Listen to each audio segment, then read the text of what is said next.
Assalamualaikum warahmatullahi wabarakatuh. Salam Rahayu.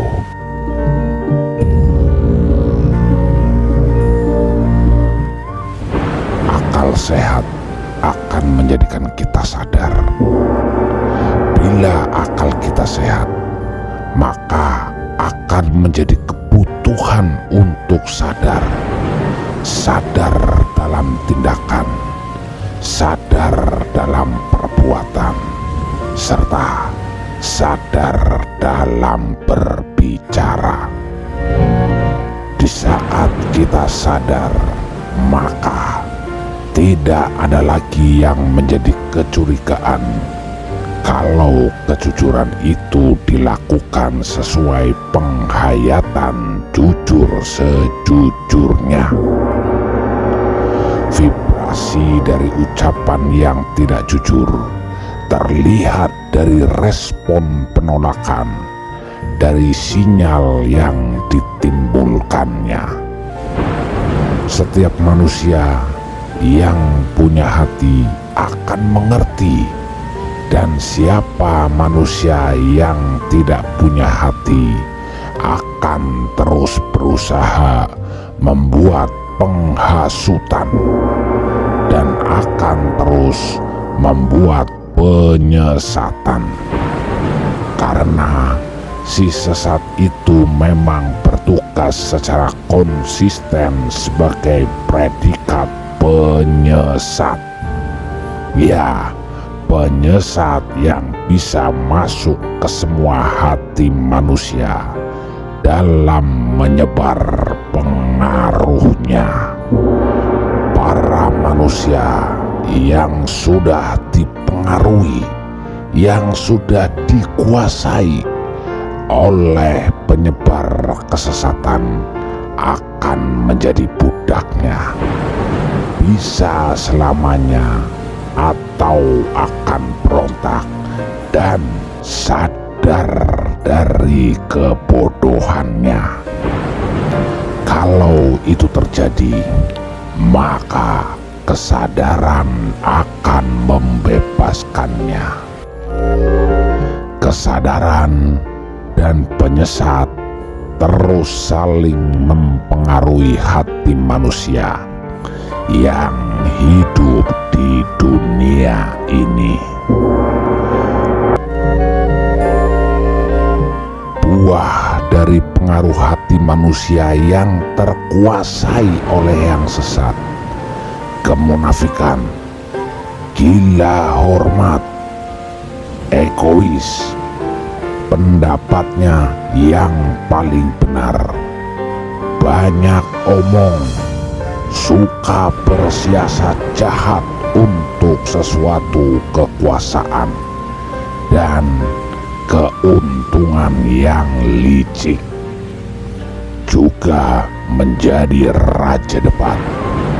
Kebanyakan menjadi sesosok yang berpengaruh, cenderung terkenal, banyak harta dan uang menempel ke suatu ajaran yang kelihatannya bijak, tapi sebenarnya untuk membajak setiap hati manusia yang terpengaruh siasat kata-kata bijak yang diplesetkannya.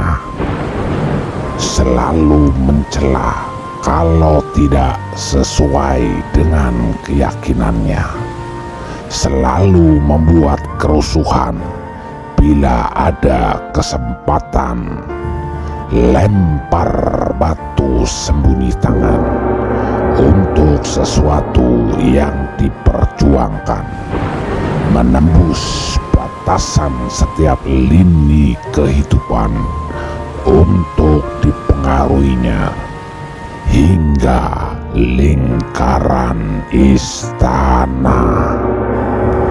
Kalau memang sang pencipta meminta disembah, apa dalilnya? Dalil bisa dibuat berdasarkan tema.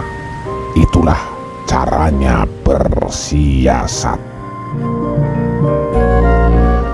kalau Sang Pencipta dengan melihat secara kasat mata hasil karyanya dan manusia secara hati nurani itu memahaminya dan respek akan Sang Pencipta dan menjadi mengerti Sang Pencipta, itu kuasa bisa bertindak apa saja, bahkan bisa melenyapkan jiwa dan bisa memberikan welas asihnya kepada setiap makhluk ciptaannya.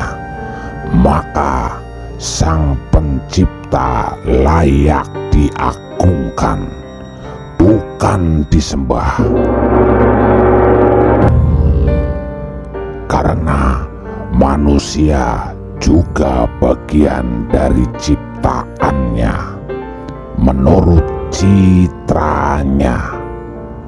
Mengagungkan dan menyembah kelihatannya sama, tetapi maknanya berbeda. Dan hal ini diketahui oleh si sesat sehingga menjadi bahan untuk suatu penyesatan. Para pemirsa, berdoa cenderung egois dalam permintaan. Sepertinya Tuhan hanyalah pembantunya yang gampang diperintah dengan doa, yang gampang dimintain demi kewajiban karena perintah agama.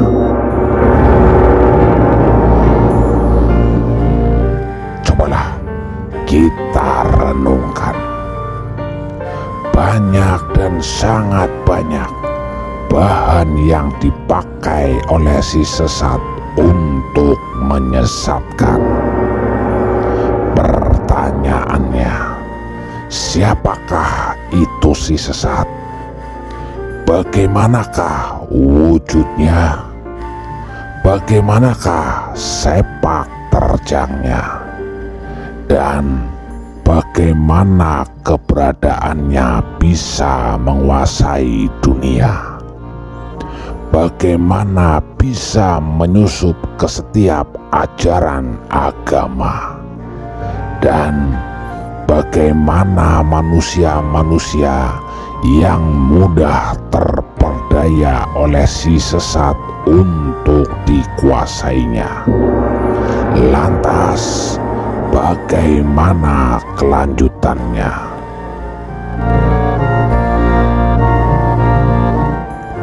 Setiap waktu akan menjadi putaran yang menjadi untuk diperhatikan. Hal yang menjadi terang menyilaukan mata tidak bisa dilihat secara kasat mata, karena secara fisik mata tidak berdaya untuk melihat sesuatu yang sangat terang, bahkan melebihi terangnya matahari. Ya, terangnya tersebut semuanya bisa dilihat dengan mata hati yang bersih, dengan mata hati yang suci. Bagaimana menjadi bersih dan bagaimana bisa menjadi suci?